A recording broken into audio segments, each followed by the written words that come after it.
यहाँ पर देखेंगे हम कक्षा 7वीं गणित का सेकेंड चैप्टर भिन्न एवं दशमलव।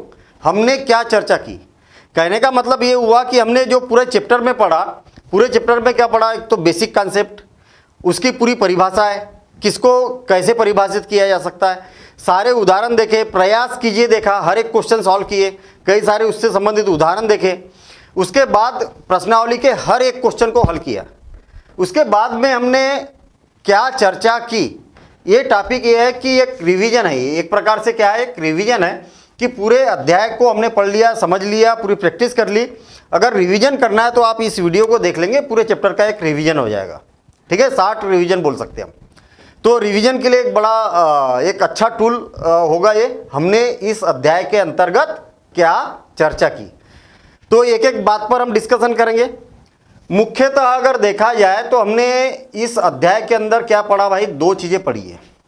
अध्याय जो है वो दो चीज़ों से मिलकर बना था, एक तो भिन्न और दूसरा क्या है, दशमलव। दोनों का एक दूसरे से एक संबंध है। भिन्न को दशमलव के रूप में या दशमलव को भिन्न के रूप में परिवर्तित किया जा सकता है, कैसे परिवर्तित किया जाता है वो सारी बातें हमने पढ़ी है। ओवरऑल अगर हम देखें तो इस अध्याय के अंतर्गत हमने कुछ संक्रिया, गणितीय संक्रियाओं के बारे में पढ़ा। गणितीय संक्रिया, गणित में जो संक्रियाएं होती है वो कितनी प्रकार की होती है संक्रियाएं। तो हमें मालूम है कि भाई गणित में जो संक्रियाएं होती है वो 4 प्रकार की होती है। एक तो योगफल, घटाना, गुणा और भाग। मुख्यतः जो संक्रियाएं होती है, हम 4 प्रकार की संक्रियाओं का उपयोग करते हैं गणित में मुख्यतः। ठीक है ना, योगफल करना हो तो इस प्रकार से चिन्ह होता है, घटाना हो तो ऐसा, गुणा है तो, और भाग है तो ऐसे। इसमें से 2 संक्रियाएं, चाहे वो भिन्न हो चाहे दशमलव हो, 2 संक्रियाएं हमने 6वीं क्लास में पढ़ ली थी। और ये 2 संक्रियाओं के बारे में 7th क्लास में हमने पढ़ा।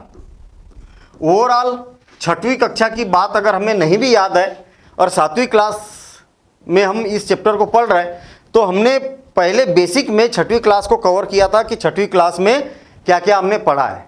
क्या क्या पढ़ा था हमने इसमें, हमने ये देखा था कि तुलना करना, इसके बाद में योगफल करना और इसी के साथ में घटाना या अंतर बोल सकते हैं हम, अंतर करना। कहने का मतलब केवल हम अभी पहले भिन्न की बात करें तो 2 भिन्न हमारे पास में दिए हुए हैं। ये भिन्न बड़ा है या ये भिन्न बड़ा है, कौन सा भिन्न बड़ा है। योगफल करना, 2 भिन्न दिए हुए हैं, दोनों को कैसे जोड़ा जा सकता है और दोनों का एक भिन्न में से दूसरे को कैसे घटाया जा सकता है। तो ये तीनों काम करने के लिए हमें क्या करना होता था, भिन्न को समान भिन्न के रूप में बदलना होता था। किस रूप में, समान भिन्न के रूप में बदलना होता था। समान भिन्न का मतलब क्या है, जिन 2 भिन्नों की या 2 से ज़्यादा भिन्नों की हमें तुलना करना है, 2 या 2 से ज़्यादा भिन्नों को जोड़ना है या 2 या 2 से ज़्यादा भिन्नों का अंतर करना है, तो इस केस में समान भिन्न के रूप में परिवर्तित करना होता था। समान भिन्न का मतलब क्या होता है, समान भिन्न का मतलब क्या होता है, जिनके भिन्नों के हर क्या होना चाहिए, हर बराबर होना चाहिए। अगर बराबर नहीं है तो हमने क्या किया था, उसका एलसीएम लेके उसके हर को बराबर किया था, एलसीएम का उपयोग करते हुए। क्लियर, ये बातों के आधार पर पहली एक्सरसाइज हमने पढ़ी थी। इसके बाद में अगली प्रश्नावली में हमने गुणन किस प्रकार से किया जाता है, भाग किस प्रकार से किया था, ये सारी बातें यहाँ पर देखी थी 7th क्लास में। अभी जो इस चैप्टर के अंतर्गत हमने पिछली कक्षा में भिन्न एवं दशमलव के बारे में भी सेम यही स्ट्रक्चर है, तथा उन पर योग एवं व्यवकलन की संक्रियाओं सहित अध्ययन किया है। ठीक है ना, इस प्रकार से हमने 6वीं में किया था और 7वीं में इसके आगे पढ़ा है। अब इसके नियम क्या क्या है, इसके बारे में हम यहाँ पर डिस्कशन करते हैं। अब हमने भिन्नों एवं दशमलव का गुणन और भाग संक्रियाओं का अध्ययन किया 7वीं क्लास में, और किस प्रकार से किया उस पर हम यहाँ पर चर्चा करते हैं।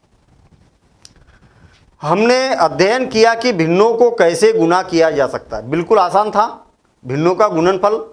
मान लिया जाए कि मेरे पास में एक भिन्न दिया हुआ है 2/3 और दूसरा भिन्न दिया है 5/11, 2 भिन्न दिए हुए। और ये दोनों भिन्नों का गुना करना है तो बिल्कुल आसान काम। अंश का अंश में गुना कर दो, हर का हर में गुना कर दो। देखिए 2 गुणित 5 बटे 3 गुणित 11, बस हो गया काम। 5 दूनी 10 और 11 तिया 33, इतना सा काम है गुणन करने के लिए। फिर थोड़ा सा उसके प्रकार जब आते हैं तो उसको परिवर्तित किस प्रकार से किया जाता है उस पर भी अभी हम यहाँ पर डिस्कशन करेंगे। तो मेरे ख्याल से बात समझ में आ गई। अगर 2 भिन्न है, दोनों भिन्नों का गुना करना है तो अंश का अंश में गुना कर दो, हर का हर में गुना कर दो, बस। अंश का गुणनफल और हर का गुणनफल के रूप में लिखा जाता है। और इस प्रकार से यहाँ पर भी हमारे पास एक उदाहरण है, दूसरा उदाहरण हमने यहाँ दे दिया। अगला, भिन्न प्रचालक का के रूप में काम करती है।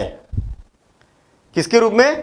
का गुणन के रूप में काम करती है, ऐसा होना चाहिए यहाँ पर, गुणन के रूप में काम करती है। कहने का मतलब क्या बोलना चाह रहा है, ये पॉइंट है, इस बात को समझिए आप। मान लिया जाए कि हमारे पास में कोई एक वस्तु है, देखिए ध्यान देना इधर, इस बात को समझना क्या बोलना चाह रहे हैं। एक वस्तु है, या फिर से मान लिया जाए कि हमारे पास में कुछ वस्तुएं है। देखिए सपोज करें कि मेरे पास में कुछ वस्तुएं, ये मैं कुछ वस्तुएं बना देता हूँ। इस बात को समझना क्या बोलना चाह रहा है। ये कुछ वस्तुएं मैंने बना दी, ठीक है, थोड़ा सा इनको छोटा कर देता हूँ मैं। ये कुछ वस्तुएं बना दी। मेरे पास में क्या है, एक टोकनी है और उस टोकनी के अंदर इतने एप्पल है, ठीक है। इसका मुझे क्या चाहिए, 1/2 भिन्न चाहिए। इसका मतलब क्या हुआ, 1/2 भिन्न का मतलब क्या हुआ? 1/2 का मतलब ये हुआ कि मैं इन वस्तुओं को गिन रहा हूं। देखिए 1 2 3 4 5 6 7 8 9 10 11 12 13 14 है ना, 14 मान लिया जाए। ये वाली वस्तु नहीं है मेरे पास में, कितनी है? 14 वस्तु है। 14 वस्तु है, 14 वस्तुओं का क्या चाहिए मुझे? 1/2 चाहिए। 1/2 का मतलब क्या है? 1/2 का मतलब क्या है? ये जो वस्तुएं है ना, उसके 2 टुकड़े करिए। ये जो वस्तु है इसके क्या करो? 2 टुकड़े करो, और 2 टुकड़े में से एक भाग ले लो। कितने आएंगे एक भाग में? 7 आएंगे ना, 7। भाई ये जो 14 एप्पल है उसके 2 बराबर भाग कर दिए आपने। नीचे जो लिखा रहता है वो क्या है? उतने भाग करना होता है, ऊपर जो लिखा होता है उतने आपको लेना है। तो आधे अगर आपने ले लिए तो 2 4 6 और 7, 2 4 6 और 7, इस प्रकार से मैंने 2 भाग कर दिए इसके। कैसे मिलेगा ये 14? का मैं क्या कर रहा हूं, का के जगह गुने का प्रयोग कर रहा हूं और 1/2। देखिए आपको मालूम है कि इसके 14 के नीचे कुछ नहीं, मतलब 1 है कि नहीं? 1 है कि नहीं? और आपने अभी इससे पहले जस्ट पहले वाले पॉइंट में देखा कि जब 2 भिन्नों का आपस में गुना किया जाता है तो अंश का अंश में गुना हो जाता है और हर का हर में गुना हो जाता है। तो मुझे एक बात बताइए कि हर का हर में गुना हो गया तो कितना हो गया? 14/2। और 14 को अगर 2 से विभाजित किया तो कितना आ जाएगा? 7 आएगा। देखिए ऐसे में भी किया हमने, प्रायोगिक तौर पर देखा तो इसमें भी उतना ही आया, इसमें भी उतना ही आया। तो का मतलब क्या होता है? इतने का 1/2 का मतलब क्या होता है? का के जगह गुने का प्रयोग किया जाता है। का मतलब क्या होता है? गुना ही होता है। इतनी बात को आपको याद रखना है, ठीक है। चलिए अगला पॉइंट देखते हैं हम। बहुत बढ़िया महत्वपूर्ण पॉइंट है ये, और खास करके ये वाला जो पॉइंट आपको यहाँ पर दिखाई दे रहा है ये चैप्टर का खास पॉइंट है ये, ठीक है ना। ध्यान देना इधर क्या बोलना चाह रहा है। 2 उचित भिन्नों का गुणनफल गुना किए गए प्रत्येक भिन्न से कम होता है। बड़ी अजीब सी बात है भाई, ऐसा क्यों होता है? भाई आपको मालूम है कि 2 संख्याओं का जब गुना किया जाता है तो जो गुणनफल प्राप्त होता है वो क्या उन संख्याओं की अपेक्षा ज़्यादा होता है ना। जैसे देखिए 3 का अगर मैं 5 में गुना कर देता हूँ तो कितना आ जाएगा? 5 तिया 15 आएगा कि नहीं? अब ये जो 15 है वो 5 की भी अपेक्षा ज़्यादा है और 3 की भी अपेक्षा ज़्यादा है या नहीं है? रहेगा ही हमेशा। जब 2 पूर्णांकों का आपस में गुना किया जाता है तो प्राप्त गुणनफल इन संख्याओं से हमेशा ज़्यादा होता है, लेकिन उचित भिन्न में ऐसा नहीं होता है। उचित भिन्न में जैसे मान लिया जाए 1/2 है और 1/3 है। इनका दोनों का गुना किया जाए तो क्या होगा, अंश का अंश में गुना हो जाएगा और हर का हर में गुना हो जाएगा। या 1/4 है मान लिया जाए, 1/4 है, हर का कहाँ पर हो जाएगा, हर में गुना हो जाएगा। और आप देखेंगे तो 1 का 1 में गुना किया तो 1 और 4 का 2 में गुना किया तो 8। क्या हो रहा, क्या हो रहा है यहाँ पर, 1/2 का 1/4 में गुना किया तो 1/8 आया। 1/8 जो है वो 1/2 से भी छोटा है और 1/4 से भी छोटा है। कैसे, कैसे देखिए ना, 1/2 का मतलब क्या हुआ, अगर आप यहाँ पर देखेंगे 1/2 का मतलब क्या हुआ, मेरे पास में एक वस्तु है, ये वस्तु है। 1/2 का मतलब, 1/2 का मतलब क्या हुआ कि यहाँ पर इसके 2 टुकड़े कर दो और उसमें से एक टुकड़ा ले लो, उसमें से एक भाग ले लो। आपने क्या किया, 2 बराबरी के भाग किए और उसमें से एक भाग आपने ले लिया। ये वाला है 1/2 है या नहीं है, लाल वाला भाग 1/2 है। अच्छा 1/4 क्या है, 1/4 क्या है, तो कोई वस्तु है आपके पास में और इस वस्तु के क्या करते हैं हम, 4 टुकड़े कर देते। नीचे जो लिखा है ना 4 टुकड़े कर देते हम। कितने टुकड़े कर देते, 4 भाग कर देते, इसके 4 भाग कर देता हूं मैं। देखिए इस प्रकार से 4 भाग कर देता हूं और 4 भाग में से एक भाग को ले लेता हूं मैं, एक भाग को सेलेक्ट कर लेता हूं। यहां पर देखिए इस प्रकार से 4 में से एक भाग को ले लेता हूं। ये क्या है बताइए मुझे, ये क्या है, 1/4 क्यों, क्योंकि 4 टुकड़े किए और उसमें से एक भाग ले लिया आपने। इसको क्या बोलेंगे, 1/2 बोलेंगे। क्यों, क्योंकि एक वस्तु थी उसके 2 टुकड़े किए और एक टुकड़ा आपने ले लिया, 2 टुकड़े किए और एक टुकड़ा ले लिया। अब देखिए आपका उत्तर कितना आया, 1/8। अब 1/8 कितना होगा, तो सिंपल सी बात है भैया कि इसके कितने टुकड़े कर दो, 8 टुकड़े कर दो, बराबरी के 8 टुकड़े कर दो। और 8 टुकड़े में से 8 हो गए ना, 1 2 3 4 5 6 7 8 हो गए। 8 में से एक भाग ले लेता हूं मैं, 8 में से ये वाला एक भाग ले लेता हूं, ये ले लिया एक भाग। मुझे एक बात बताइए कि यहाँ पर जो लाल वाला प्रदर्शित कर रहा हो 1/2 है, यहाँ लाल वाला प्रदर्शित कर रहा हो 1/4 है और यहाँ पर लाल वाला प्रदर्शित कर रहा हो कितना है, 8 टुकड़े किए आपने। कितने टुकड़े किए, 8 टुकड़े किए, 8 भाग किए और उसमें से एक भाग ले लिया। 1/2 की अपेक्षा 1/8 छोटा है कि बड़ा है, ये बताइए। 1/2 की अपेक्षा ये लाल वाले भाग से ये वाला लाल भाग छोटा है कि बड़ा है, छोटा दिख रहा है कि नहीं, तो इसकी अपेक्षा भी यह छोटा होगा और इसकी अपेक्षा भी यह क्या होगा, छोटा होगा। दिख रहा, स्पष्ट दिख रहा, देखिए ना 1/4 की भी अपेक्षा यह छोटा है, ठीक है। लेकिन महत्वपूर्ण बात कहाँ पर, उचित भिन्नों में। अरे उचित भिन्नों में, बाकी कौन से भिन्नों की बात कर रहे हैं भाई, सिंपल सी बात है, आपको ये मालूम होना चाहिए। आप पहले इसको नोट कर लेना, ठीक है ना, ये इस पॉइंटर के बाद में इस बात को नोट कर लेना। और इसके बाद में हम यहाँ पर ये देख रहे हैं कि भैया यहाँ पर जो उचित भिन्न की बात की है, भिन्न भी अलग अलग प्रकार के होते हैं। भिन्नों के प्रकार मुख्यतः जो भिन्न होते हैं उसके 3 प्रकार होते हैं।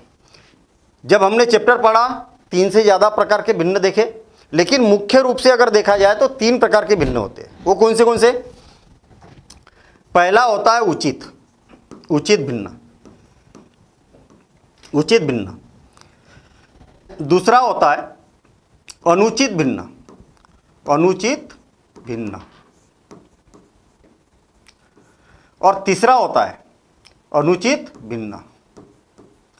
और जिसको अनुचित को विषम भिन्न भी बोला जाता है, विषम भिन्न। याद रखना, आपको सामान्यतः विषम भिन्न के रूप से ही दिया जाएगा नाम, है ना। और तीसरा भिन्न होता है, वो होता है मिश्रित भिन्न। कौन सा? मिश्रित भिन्न। तो ये 3 प्रकार के भिन्न होते हैं। वो होते कैसे हैं, इस बात को समझना आपको मालूम है ना कि भिन्न का मतलब क्या होता है? 3/5, जिसमें क्या होता है? अंश होता है और उसके बटे में क्या होता है? हर होता है। सही है?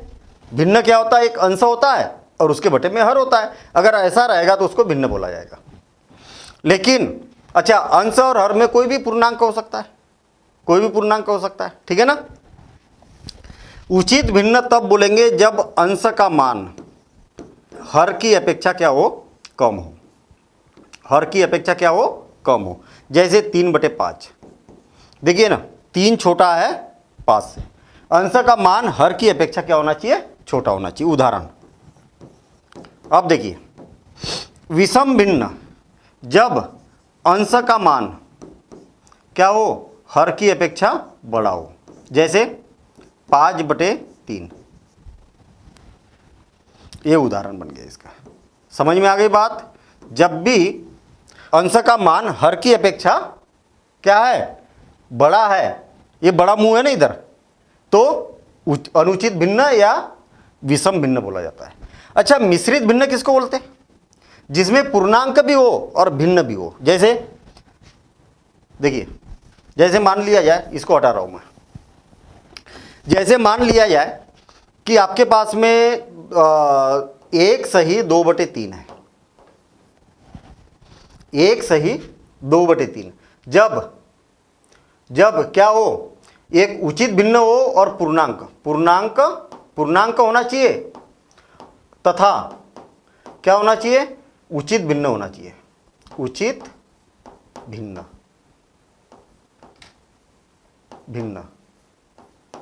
ये दोनों साथ में हो। जैसे 1 सही 2/3, इसका मतलब क्या हुआ? 1 और 2/3। फिर से 1 सही 2/3 का मतलब क्या हो गया? मान लिया जाए कि आपके पास में इस प्रकार से 2 एप्पल है। कितने एप्पल है? 2 एप्पल है। एक तो पूरा पूरा है और दूसरा एप्पल का क्या कर दिया? दूसरे एप्पल का क्या कर दिया? दूसरे एप्पल के 3 टुकड़े किए। देखिए, बराबरी के कितने टुकड़े किए? 3 बराबरी के टुकड़े कर दिए।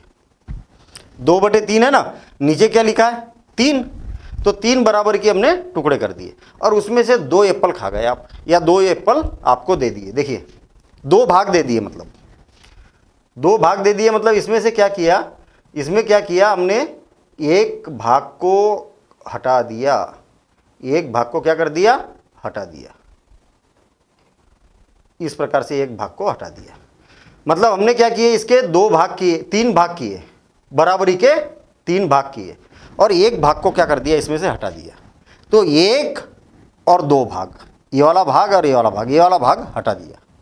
तो इसको, इतने भाग को क्या बोला जाएगा? 1 सही 2/3 बोला जाएगा।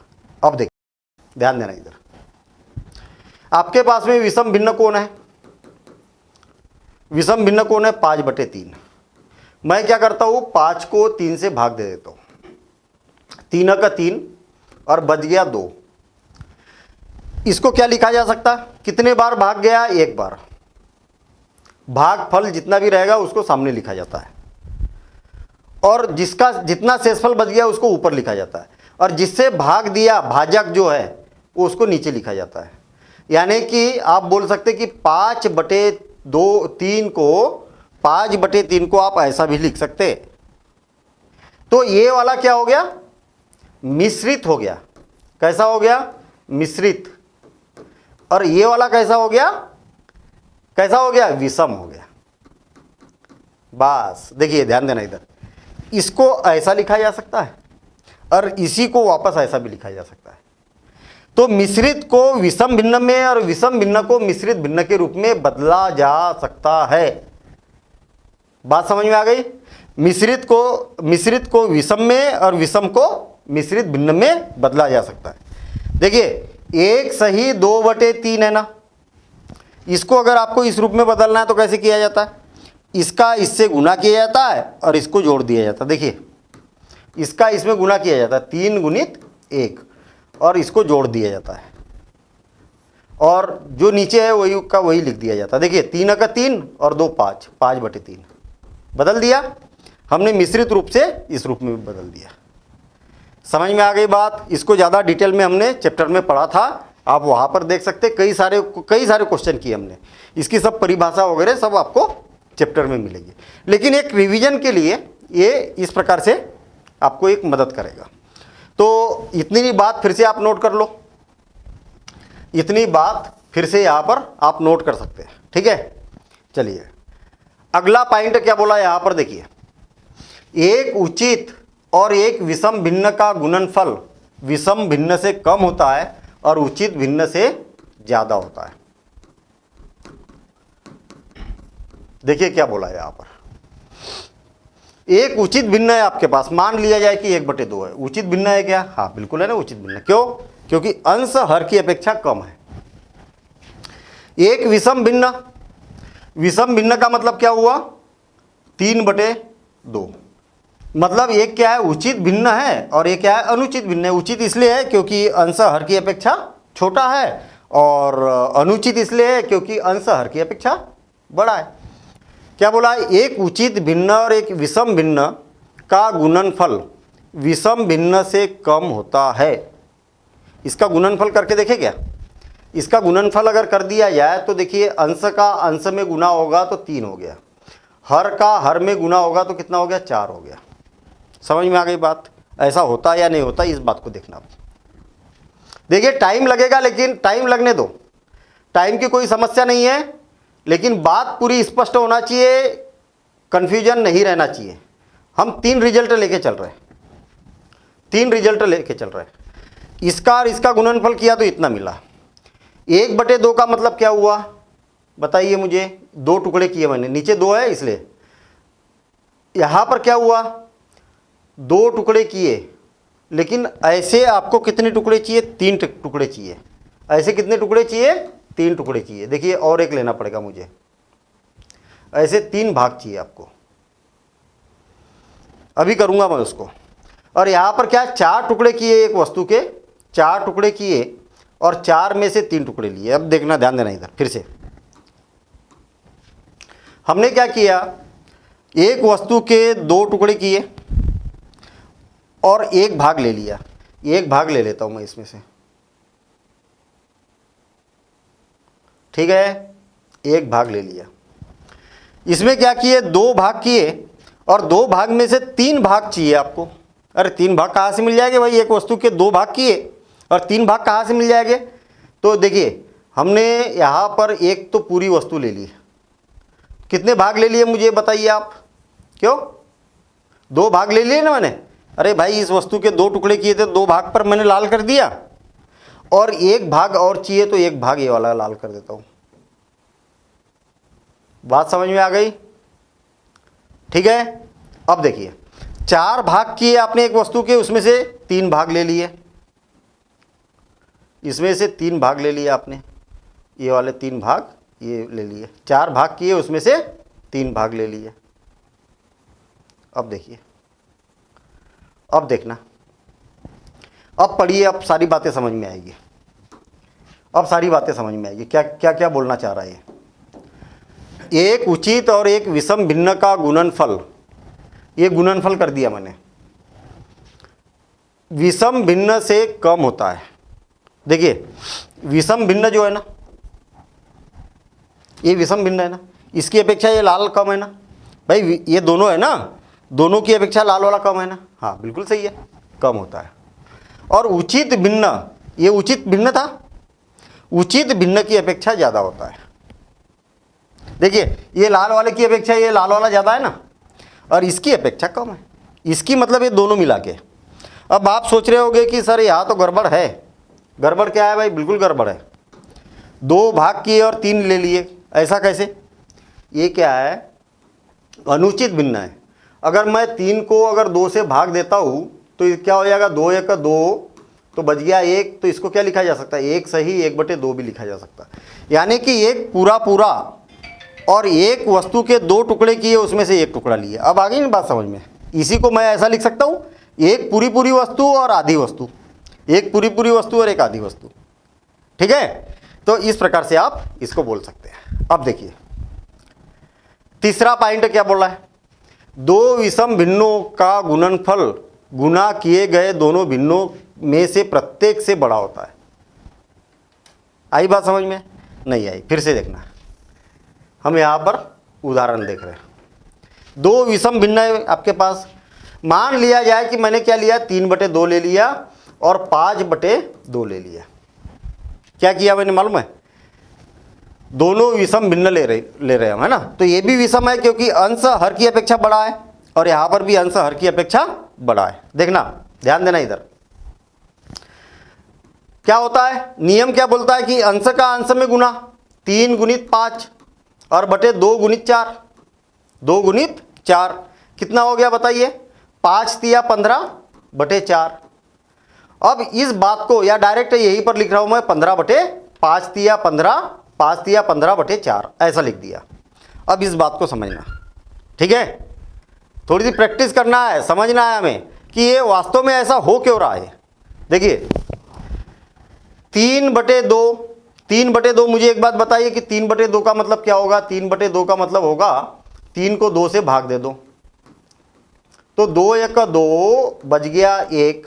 तो इसको क्या लिखा जा सकता है, एक सही, यहां जो भी आएगा वो आगे, एक सही, यहां जो बच गया उसको ऊपर लिखो, यहां जो है वो उसको नीचे लिखो। आ गई बात समझ में। गुणित 5/2, 5/2 यानी कि 5 में 2 का भाग दे दो, तो कितना हो जाएगा, 2 दूनी 4 और बच गया 1, यानी कि 2 सही 1/2 बराबर से। देखिए 15/4, 15/4 का मतलब क्या हुआ, 15/4 का मतलब हुआ 4 तिया 12 और बच गया 3, तो ये हो जाएगा 3 सही 3/4।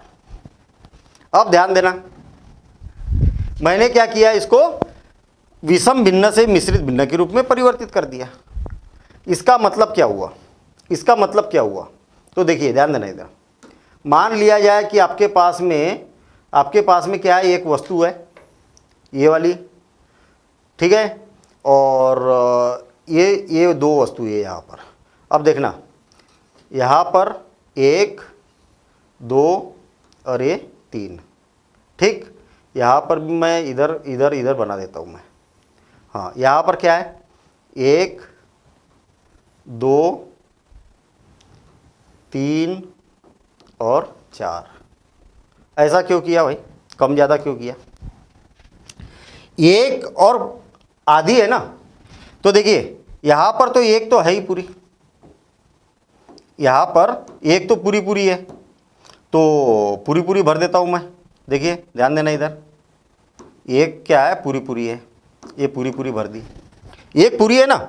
यहाँ पर 2 पूरी है, तो यहाँ पर 2 को फिल कर देता हूँ मैं, ये हो गया, और ये हो गया। देखिए 2 को पूरा भर दिया। यहाँ पर क्या है, 3 है, तो 3 को पूरा भर देता हूँ। नहीं आई बात समझ में, अभी समझ में आ जाएगी, ठीक है। ऐसा क्यों कर रहा हूँ मैं, ये यहाँ पर तीनों को फिल कर दिया मैंने। देखना फिर से और एक बार, यहाँ क्या बोलना चाह रहा है ये बताइए। 1 पूरा लिया और बाकी दूसरी जो वस्तु है उसके 2 टुकड़े करो और उसमें से 1 टुकड़ा ले लो। 2 टुकड़े कर दो इसके, ये देखिए इसके 2 टुकड़े कर दिए और उसमें से 1 भाग ले लो, ये वाला भाग ले लो। तो 1 सही 1/2 जो है उसका मतलब ये वाला पूरा और ये वाला इतना मतलब है। यहाँ पर 2 सही 1/2 का मतलब क्या है, 2 तो पूरे है और इसके 2 टुकड़े करो, उसमें से 1 ले लो, यानी कि 2.5 हो गया। 2 और आधा यानी 2.5 हो गया, और ये 1.5 हो गया। 3 सही 3/4 का मतलब क्या हुआ, इसके 4 टुकड़े करो, नीचे 4 लिखा है इसलिए, और उसमें से 3 भाग ले लो भैया। तो ये 1 भाग ले लिया, ये वाला दूसरा भी भाग ले लिया और एक तीसरा भी भाग ले लिया। अब देखना, अब लाल वाले पर नज़र रखना आप। क्वेश्चन, इस पॉइंट को फिर से पढ़ते हैं हम। 2 विषम भिन्नों का गुणनफल, 2 विषम भिन्न थे हाँ ठीक है, एक विषम भिन्न ये है, एक विषम भिन्न ये है, और दोनों का गुणनफल किया तो इतना मिला। दोनों भिन्नों में से प्रत्येक से बड़ा होता है। मुझे एक बात बताइए कि ये बड़ा है कि ये बड़ा है? लाल वाला देखिए आप, ये लाल वाला भाग ज़्यादा है कि ये वाला लाल वाला भाग ज़्यादा है? तो ये वाला ज़्यादा है, मतलब इससे बड़ा है। और ये वाला लाल भाग ज़्यादा है कि ये वाला लाल भाग ज़्यादा है? तो आप बोलेंगे कि यही वाला ज़्यादा है, इससे भी बड़ा होगा। तो जब दो मिश्रित भिन्नों को आपस में गुणा किया जाता है तो गुणनफल दोनों की अपेक्षा क्या होता है? बड़ा होता है। ऐसा हम यहाँ पर बोल सकते हैं। अब अगला पॉइंट देखते हैं हम। अब अगला पॉइंट देखिए क्या बोला है, एक भिन्न का व्युत्क्रम इसके अंश और हर को परस्पर बदलने से प्राप्त होता है। देखिए व्युत्क्रम, अगर मान लिया जाए आपके पास में भिन्न a बटे b है और इसका व्युत्क्रम ज्ञात करना है, इसका व्युत्क्रम ज्ञात करना है, इसका व्युत्क्रम ज्ञात करना है, ठीक है ना? तो क्या हो जाएगा, क्या बोला है, अंश और हर को आपस में बदल देना है, ठीक है ना? जो अंश है, अंश कहाँ पर, ये है ना, तो b बटे ये पलटी खाया जाएगा, पलटी खाया जाएगा तो इतना हो जाएगा। याद रखना, जैसे मान लिया जाए कि 3/5 का व्युत्क्रम क्या होगा, व्युत्क्रम क्या हो जाएगा, 3/5 का व्युत्क्रम ये हो जाएगा 5/3। याद रहे कि कोई भिन्न और उसका जब व्युत्क्रम दोनों का अगर गुना किया जाए तो एक होता है। देखिए आपके पास में कोई अगर भिन्न a बटे b है और उसका व्युत्क्रम क्या हो जाएगा, b बटे a होगा, तो इसका गुणनफल करने के बाद में क्या आ जाएगा, 1 आ जाएगा, 1 आ जाएगा। देखिए ना, a से a खत्म, कैंसिल, a से a में भाग दिया तो एक बार, b से b में भाग दिया तो एक बार, तो क्या बचा, एक ही तो बचा। देखिए ना 3/5 और उसका व्युत्क्रम क्या है, 5/3 है, दोनों का गुना किया जाए तो ये क्या हो गया, 1 हो गया। ठीक, मतलब किसी भिन्न का व्युत्क्रम उसके अंश और हर को परस्पर बदलने से प्राप्त होता है। उदाहरण के लिए लिख सकते हैं आप। अगला पॉइंट देखिए, हमने देखा, इसको मैं थोड़ा ऊपर कर दूं ताकि जगह मिल जाए हमें। हमने देखा कि दो भिन्नों को कैसे भाग दिया जाता है। बड़ा सिंपल है भैया, भाग देना, ठीक है, भाग देना बड़ा सिंपल है। अगर मान लिया जाए कि 3/5 है और इसको भागित देना है हमें 2/3, ठीक है, इस भिन्न को इस भिन्न से भाग देना है। बड़ा सिंपल सा काम है, 3/5 जैसे के वैसे, ये भागित का चिन्ह है ना, भागित को कर दो गुणित, मतलब जैसा गुना किया, गुना करना आसान है कि नहीं, यहां पर भाग देना है तो भागित को बदल दो गुणित में, लेकिन इसको बदल दो, इसको क्या कर दो, व्युत्क्रम कर दो। व्युत्क्रम मतलब 3/2। समझ में आई क्या बात? फिर से और एक बार, अगर इस भिन्न में इस भिन्न को भाग देना है, इस भिन्न में इस भिन्न से भाग देना है, तो भागित के जगह लगा दो गुणित। लेकिन याद रखना, सावधानी रखना, बच्चे कहाँ पर गड़बड़ करते हैं, जो व्युत्क्रम करना है यानी कि पलटना है तो कौन पलटेगा, इसके बाद वाली भिन्न पलटेगी, पहले वाली नहीं पलटेगी। देखिए ना 3/5 का 3/5 ही है, केवल ये पलटा, 3/2 हो गया। और गुना करना तो आपको आता ही है, गुना करना कैसे आता है, ऊपर का ऊपर गुना कर देंगे तो 3 तिया 9, नीचे का नीचे गुना करेंगे तो 5 दूनी 10 हो गया। ऐसा तो एक भिन्न का दूसरे भिन्न में, एक भिन्न को दूसरे भिन्न से भाग देना। ये भी हो सकता है कि कोई पूर्णांक है और पूर्णांक को भाग देना है किसी अन्य भिन्न से। अभी यहाँ पर दोनों भिन्न थे, जब पूर्णांक में भिन्न से भाग देना तो यही का यही काम करना है। देखना ना, ये पूर्णांक है ना, तो क्यों इसको ऐसा नहीं लिख सकते क्या, बिल्कुल लिख सकते। अरे भाई 2 के नीचे क्या, तो कुछ नहीं, कुछ नहीं तो एक तो है, जिसके नीचे कुछ नहीं है, जिसका हर कुछ नहीं है मतलब एक है, ये याद रखना। अब देखना 2/1 जैसे कि वैसे, भागित के जगह गुणित कर दो, इसको पलटा दो, 5/3 बस हो गया। ऊपर का ऊपर गुना करो और नीचे का नीचे गुना करो। याद रखना, कभी भी अनुचित भिन्न के रूप में आंसर नहीं रहना चाहिए आपका। कभी भी जब भिन्न को हल किया जाता है तो इसका जो आंसर आएगा वो अनुचित रूप में नहीं रहना चाहिए। अनुचित रूप में क्यों नहीं रहना चाहिए, अंश क्या है, हर की अपेक्षा बड़ा है, क्यों नहीं रहना चाहिए भाई, ऐसा क्यों? थोड़ा सा अटपटा हो जाता है। अगर मान लिया जाए 10/3 है तो भिन्न का मतलब क्या है? कोई आपके पास वस्तु है, कोई वस्तु है, उसके 3 टुकड़े करो। अरे भिन्न का मतलब क्या होता है? वस्तु है तो उसके 3 टुकड़े करो। चलिए मैं 3 टुकड़े कर देता हूँ, बराबरी के 3 टुकड़े करो और उसमें से 10 टुकड़े ले लो, 10 भाग ले लो। अरे भाई 3 ही भाग किए तो 10 कहाँ से ले लेंगे?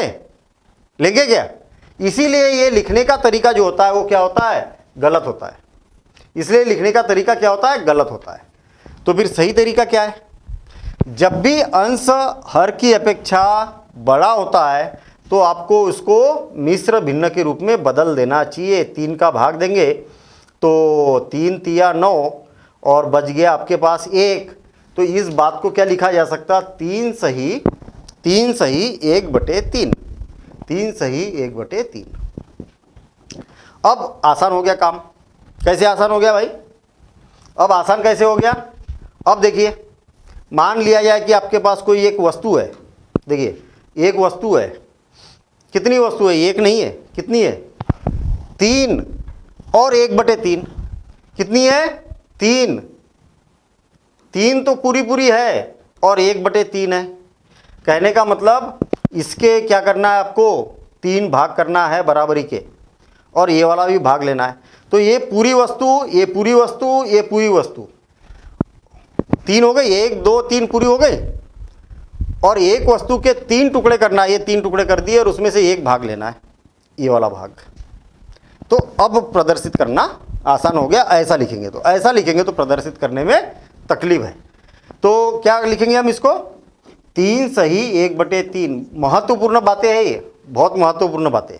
कभी भी आपका कोई भी भिन्न हल करे, गुना करो, भाग करो, जोड़ करो, घटाना करो, जो करना है वो करो, लेकिन फाइनली उत्तर जब आएगा तब अंश कभी भी हर की अपेक्षा ज़्यादा नहीं होना चाहिए। इसलिए उसको मिश्रित भिन्न के रूप में बदलना आवश्यक है। चलिए ठीक है, मेरे ख्याल से ये भी बात समझ में आ गई कि अगर किसी पूर्णांक में भिन्न का भाग दिया जाता है तो क्या किया जाता है? इसको भी भिन्न के जैसा कर दिया जाता है।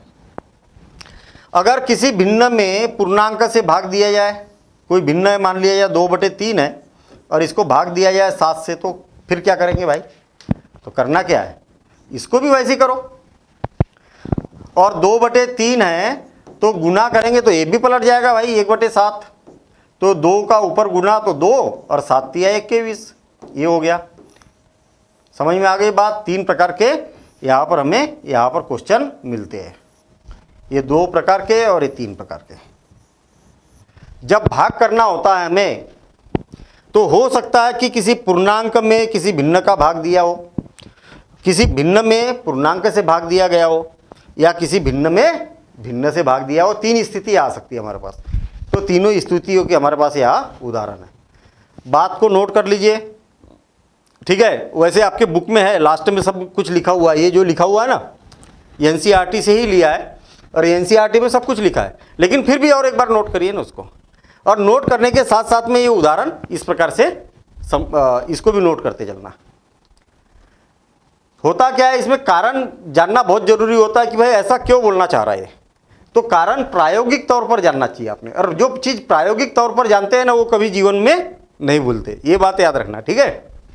अब देखिए, बहुत बड़ा पॉइंट दिखाई दे रहा, क्या बोलना चाह रहा है ये बात देखते हैं भैया। क्या बोलना चाह रहा ये बात देखते हैं। हमने यह भी सीखा कि अच्छा दशमलव वाली बात आ गई। अब दशमलव वाली बात आ गई। हमने यह भी सीखा कि 2 दशमलव संख्याएं कैसे गुना की जाती है। 2 दशमलव संख्याओं को गुना करने के लिए सर्वप्रथम हम उन्हें पूर्ण संख्याओं के रूप में गुना करते हैं। दोनों दशमलव संख्याओं के दशमलव बिंदु के दाईं तरफ के अंकों की संख्या को गिनते हैं और गिनी हुई और जो भी बोला है वो देखते हैं हम, ठीक है? देखना, ध्यान देना इधर। बड़ी सिंपल सी बात, आपको गुना करना है 3.52। इसमें गुना करना है 0.3 का। दोनों दशमलव वाली संख्या है, इसका इसमें गुना करना है या इसमें इसका इसमें गुना करना है। बात एक ही है भाई। आपको तो मालूम है ना कि आपको पूर्णांक में 2 × 3 करो तो 6 आ गया, और 3 गुणित 2 भी करेंगे तो फिर भी 6 आएगा। क्रम विनिमयता के नियम का पालन करता तो यहाँ पर भी करेगा। इसमें इसका गुना करो चाहे इसमें इसका गुना करो, दोनों का मान बराबर आएगा। हमें क्या करना है, बड़ा आसान काम है, जैसा पहले से करते आ रहे गुना वही काम करना है। ठीक है, पहले से कैसा करते आ रहे हैं, दशमलव वाला थोड़ी किया पहले। दोनों के दशमलव को हटा दो, 3 5 2 352 हो गया, और इसका भी दशमलव हटा दो, 0 3 दशमलव हटा दिया। अरे भाई 0 3 लिखो, चाहे 3 लिखो, चाहे 0 0 0 0 3 लिखो, सबका मतलब एक ही होता है। कहने का मतलब ये जो सामने शून्य होते हैं, किसी संख्या में सामने शून्य होते हैं तो इसका कोई महत्व नहीं होता, इसको लिखो या मत लिखो, गणना में इससे कोई फर्क नहीं पड़ता। तो कहने का मतलब ये है कि इस बात को आप दशमलव तो हटा दिया, इस बात को आप ऐसा भी तो लिख सकते, हाँ या ना, बिल्कुल लिख सकते। भाई संख्या के सामने अगर शून्य लिखा तो उसका कोई महत्व नहीं, जैसा आपको गुना करते आता है वैसा ही गुना करो ना, जो 5वीं क्लास में सीखा था। देखिए 3 दूनी 6, 5 तिया 15 के 5 बचा 1, 3 तिया 9 और 1 10 हो गया गुना। कितना आ गया, जैसा गुना करते वैसा ही गुना करना, 1 0 5 6। यहां तक कोई समस्या? आप बोलेंगे ये तो 5वीं क्लास में किया था, अब नया क्या है? तो नया क्या है, दशमलव वाली जब संख्या है तो मुझे एक बात बताइए कि इस दशमलव के दाईं ओर कितने अंक है, दाईं ओर। या तो फिर ऐसा देखिए, इधर से अंक गिनते हुए जाओ दशमलव तक, 1 अंक है दशमलव तक, यहाँ पर 2 अंक है दशमलव तक, पूरे मत गिनो, दशमलव तक। या तो ऐसा समझिए कि दशमलव के दाईं ओर कितने अंक है, तो 1 2 और यहाँ पर 1 है, कितने हो गए 3, दोनों मिला के कितने 3। तो 3 अंकों के बाद इधर से दशमलव लगा दो, 1 2 3, यहाँ दशमलव लगा दो। आ गई बात समझ में? फिर से मैं ऐसा गिनता हूँ, देखना, 1 हो गया, 1 2 3, दोनों मिला के गिन लिया मैंने। तो फिर जो गुणनफल है उसमें 3 अंकों के बाद दशमलव लगा दो इधर से। आ गई बात समझ में? अब आप सोच रहे होंगे कि सर अगर 3 35.2 है गुणित 0.03 है, इसका मान कितना होगा? ये अलग क्वेश्चन है, ये अलग क्वेश्चन है, इसका मान कितना होगा? तो इसका भी वैसे ही करेंगे भाई, दशमलव हटा दो तो क्या हो जाएगा, देखिए इतना हो गया 0.03, और 0.03 का मतलब तो 3 ही होता है, और इसका जब गुना करेंगे तो इतना ही आएगा, 1 5 6। कितने अंकों के बाद दशमलव लगेगा? तो 2 यहाँ पर है और 1 3 अंकों के बाद दशमलव लगेगा। इसका भी उत्तर उतना ही, इसका भी उत्तर उतना ही, जबकि संख्या है तो अलग अलग है। देखिए ना, यहाँ 3.52 है और यहाँ 35.2 है, यहाँ 0.3 है और यहाँ 0.03 है। बिल्कुल दोनों के आंसर एक ही रहेंगे, दोनों के आंसर एक ही रहेंगे। क्यों? क्योंकि इसमें भी दोनों मिला के 3 अंकों के बाद दशमलव है, इसमें भी दोनों मिला के 3 अंकों के बाद दशमलव है, तो आंसर दोनों के सेम आएंगे। क्लियर हो गई बात? आपको तो नियम के अनुसार चलना है, चाहे कोई भी संख्या हो भाई, दोनों मिला के जितने अंक है उतने अंकों के बाद जो उत्तर आएगा उसमें दशमलव लगा दो। ठीक है, आगे देखते हैं हम। अगला देखिए, एक दशमलव संख्या को 10 100 1000 से गुना करने के लिए हम उस संख्या में दशमलव के बिंदु को दाईं तरफ उतने ही स्थान से विस्थापित करते जितने 1 के अतिरिक्त शून्य होते। बहुत बढ़िया पॉइंट है, और मैं बता दूं, जितना आसान उतनी ज़्यादा गलतियां करते हैं बच्चे। है आसान, बिल्कुल आसान है, लेकिन गलतियां भी बच्चे उतनी ही करते। देखिए कहाँ गलतियां करते। पहले तो हम सिंपल देखते, 0.537 ऐसा है और गुणित 1000 बराबर से 1 के बाद कितने शून्य है? 3 शून्य है, 1 2 3, 0 5 3 7, कितने शून्य है? 3 शून्य। चलिए अभी मैं थोड़ा सा कम कर देता हूं, 1 शून्य कम कर देता हूं। ठीक। कितने शून्य है एक के बाद? 2 शून्य है। इस अंक दशमलव को इधर की ओर शिफ्ट कर दो। कितना? 2 अंक। 2 शून्य है तो 2 अंक यहां पर था पहले, 1 2, ये यहां पर शिफ्ट हो जाएगा। ये दशमलव के पहले शून्य इसलिए लगा था क्योंकि इसके सामने कोई संख्या नहीं थी। अब तो दशमलव के सामने संख्या आ गई ना, तो ये शून्य लगाने की जरूरत नहीं है। समझ में आ गई बात? नहीं आई? फिर से और एक बार देखना। 3.579 गुणित 1 2 3 4 5, अरे बहुत बड़ा ले लेता हूँ मैं, ठीक है ना, बड़ी संख्या ले लेता हूँ मैं। देखना 3 5 7 9, कितने एक के बाद में कितने शून्य है? 1 2 3 4 5 6 शून्य है। याद रखना, एक के बाद पूरे शून्य होना चाहिए लगातार, तभी कर सकते हैं आप ऐसा, ठीक है। देखना दशमलव अभी यहां पर है, कितने शून्य है? 2 4 6 शून्य है। देखना यहां था पहले, तो 1 2 3, यहां पर संख्या होना चाहिए 4, यहां पर क्या होना चाहिए? संख्या होना चाहिए 4 5 और 6, दशमलव लगेगा यहां पर।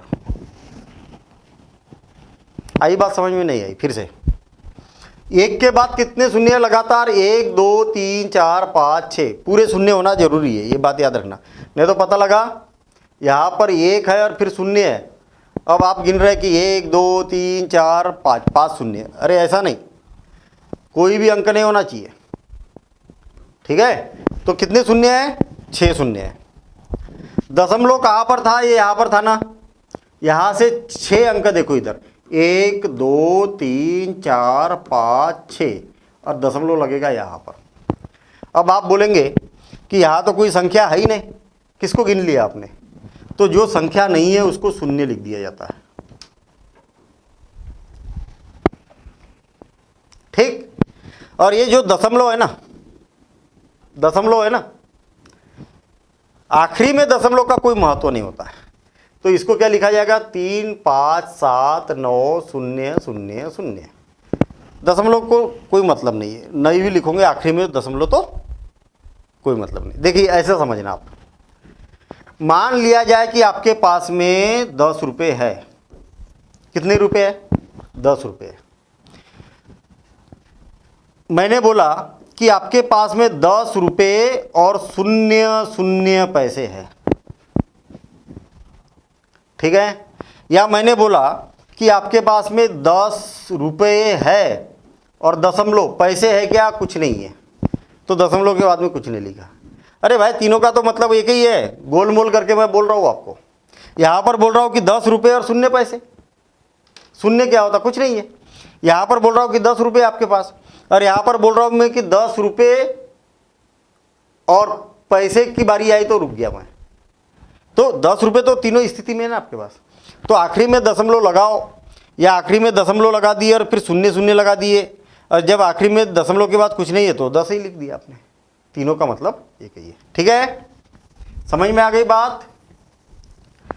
फिर से देखना, 3.87542 गुणित 100। अब बताइए आप क्या करूं मैं? एक के बाद कितने शून्य हैं? 2 शून्य है। क्या हो जाएगा? 2 स्थान इधर खिसक जाएगा, 3 8 7 5 4 2, दशमलव यहाँ था तो 1 2 स्थान इधर खिसक गया, बस हो गई बात खत्म। कितना आसान काम है, ठीक है।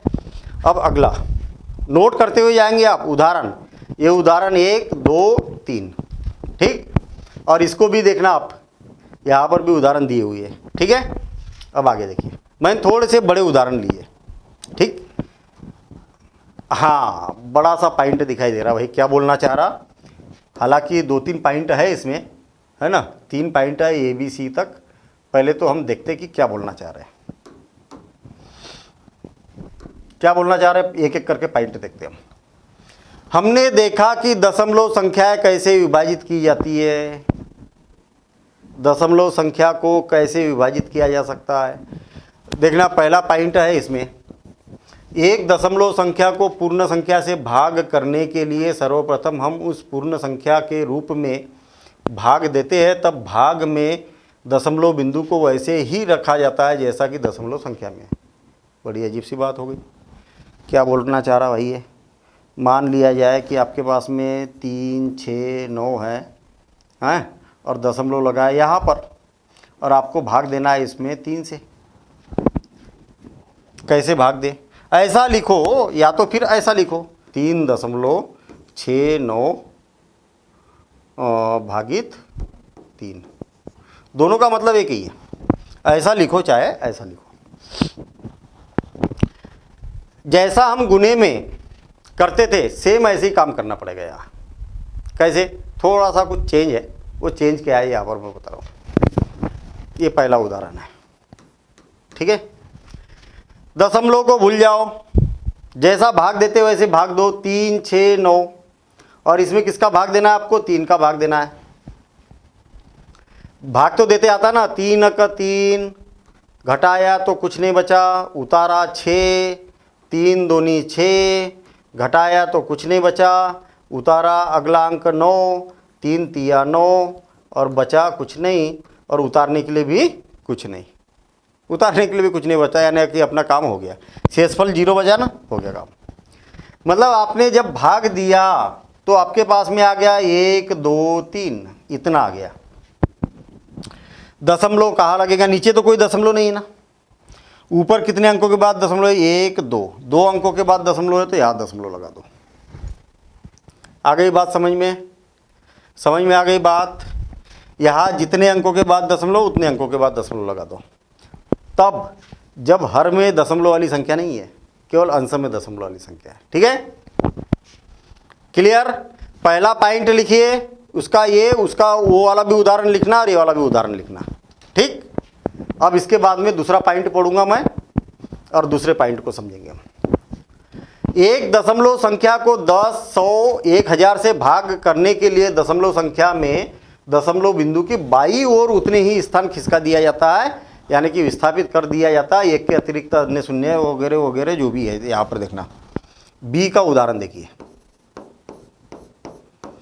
मान लिया जाए कि 3.5.7 या 729, बड़ा सा उदाहरण ले लिया मैंने, बटे 10 है। या तो मान लिया जाए कि 3.5.729 बटे 100 है। या तो मान लिया जाए कि ये पहला उदाहरण, ये दूसरा उदाहरण और तीसरा उदाहरण 3.5.729 है, और बटे, चलिए बड़ी सी संख्या लिख देता हूँ, 4 शून्य है। एक एक करके बात देखेंगे। मुझे एक बात बताइए कि 3.5.729 और गुणित 10 था। क्या करते थे आप? गुना कर रहे तो एक के बाद जितने शून्य हैं दशमलव को उतने अंक इधर खिसका देते थे आप, दशमलव को उतना इधर विस्थापित कर देते थे। देखिए 3.5.729, दशमलव यहाँ था, एक शून्य है एक के बाद, तो दशमलव को यहाँ पर विस्थापित कर देंगे ऐसे ना, उसके स्थान के दाईं ओर कर देते थे आप। और जब भाग दिया जाता तो बाईं ओर कर देते थे। बस इतना सा अंतर है, लेकिन ये अंतर बहुत बड़ा अंतर है, इस बात को याद रखना है, उल्टा मत कर देना। ठीक है, देखिए यहाँ पर क्या होगा, 3.5.729, दशमलव यहाँ है ना, उसको इधर कर दो, कितना, जितने जीरो है यहाँ आ जाएगा। एक अंक इधर किसका दो, क्योंकि एक शून्य है इसलिए। अब देखना 3.5.729, दशमलव यहाँ है, यहाँ पर था ना, कितने शून्य है, 2 शून्य, तो 1 2 अंक इधर खिसका दो। और आपको मालूम है कि दशमलव के पहले कुछ नहीं है तो शून्य लिखना पड़ेगा। ठीक, अब देखना 3.5.729, दशमलव कहाँ पर है, यहाँ पर है ना पहले, 1 2 3 4, 4 शून्य है, 4, 1 2 3 4, 4 अंक खिसकाना पड़ेगा। यहाँ था 1 2 3 4, 4 अंक खिसकाना पड़ेगा, दशमलव लगेगा यहाँ पर। अब यहाँ पर तो अंक ही नहीं है, और जब अंक नहीं होते तो वहाँ पर शून्य लगा दो, बस ये हो गया।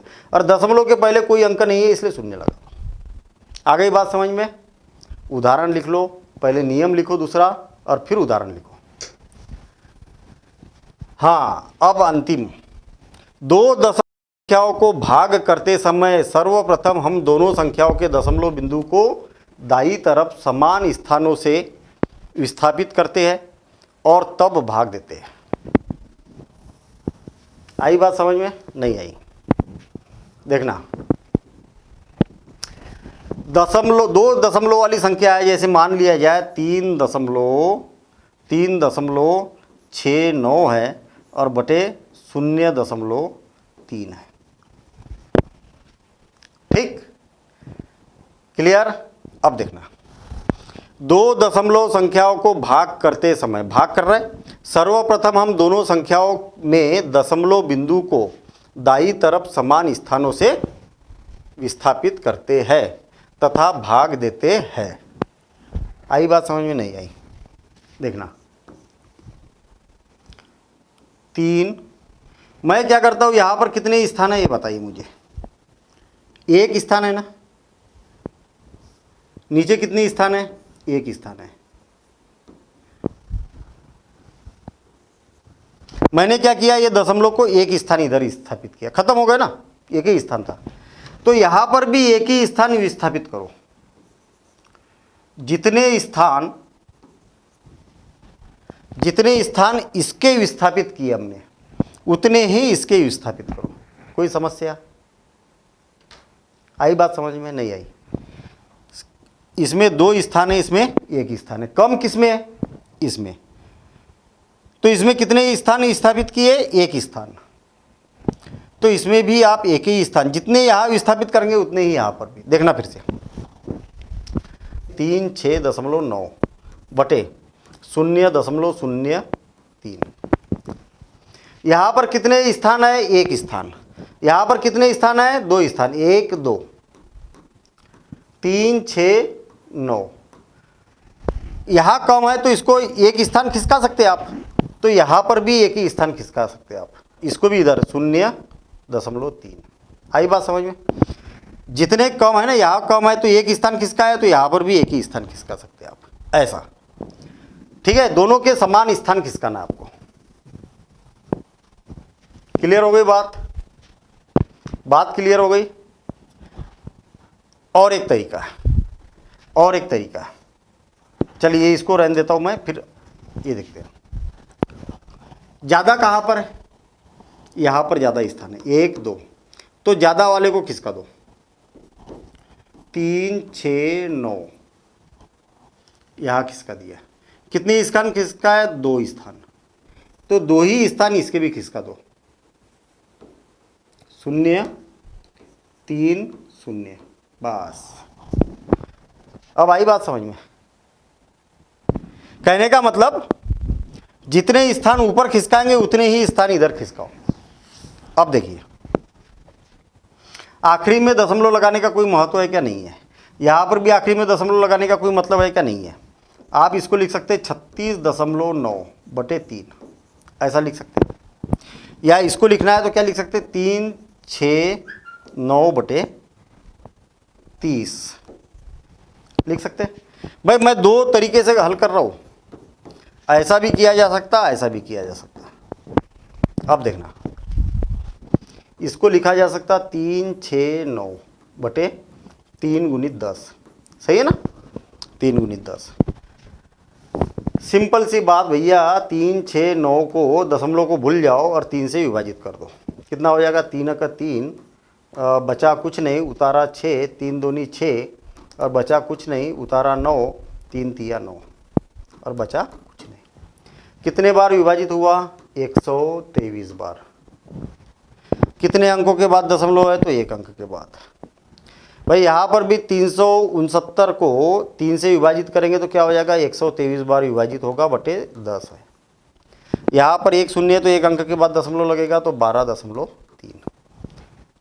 कैसा भी करो, ऐसा करो चाहे ऐसा करो, मैंने किया क्या है ये बात समझ लो पहले। यहाँ पर एक अंक है तो एक अंक इधर खिसका दिया मैंने दशमलव, तो यहाँ पर भी एक ही अंक खिसकाएंगे। आगे बात समझ में, जितने नीचे खिसकाएंगे उतने ऊपर खिसकाएंगे और भाग दे दिया, और जितने अंकों के बाद दशमलव उतना दशमलव लगा दिया। क्लियर। यहाँ पर देखना, यहाँ 2 अंक खिसकाए तो यहाँ पर भी 2 ही अंक खिसकाएंगे हम, 2 अंक ही विस्थापित करेंगे। इसको ऐसा लिखा जा सकता है, 30 को 3 गुणित 10 लिखा जा सकता है, इसको इसके भाग दिया जाए तो इतना आ जाएगा। अरे हो गया। ठीक है, ऐसा करो या ऐसा करो। ठीक है, नोट कर लो तीसरा और आगे बढ़ते हैं। और ये वाला अपना जो सारांश है, अध्याय का सारांश यहाँ पर कंप्लीट होता है। और भी बहुत सारी बातें हमने अध्याय के अंदर पढ़ी थी, ठीक है ना, वो सारी बातें यहाँ पर नहीं ले सकते, लेकिन जो महत्वपूर्ण बातें हैं वो यहाँ पर हमने ली, अदरवाइज ये बहुत बड़ा वीडियो भी बन जाता। ठीक है, तो हम यहाँ पर बोल सकते हैं कि यदि कोई बात समझ में नहीं आई, कोई भी बात, तो आप इसका वो वाला वीडियो देख लीजिए, वहाँ पर पूरा डिटेल में सारे क्वेश्चन, सारे एग्जाम्पल, सब कुछ डिटेल आपको चैप्टर में मिलेगी। ठीक है, चैप्टर में बहुत काफ़ी डिटेल में हमने चैप्टर को पढ़ा है और वहाँ पर आप देख सकते हैं। तो अपना यहाँ पर ये चैप्टर कंप्लीट होता है। मिलेंगे हम अगले चैप्टर में। Thank you.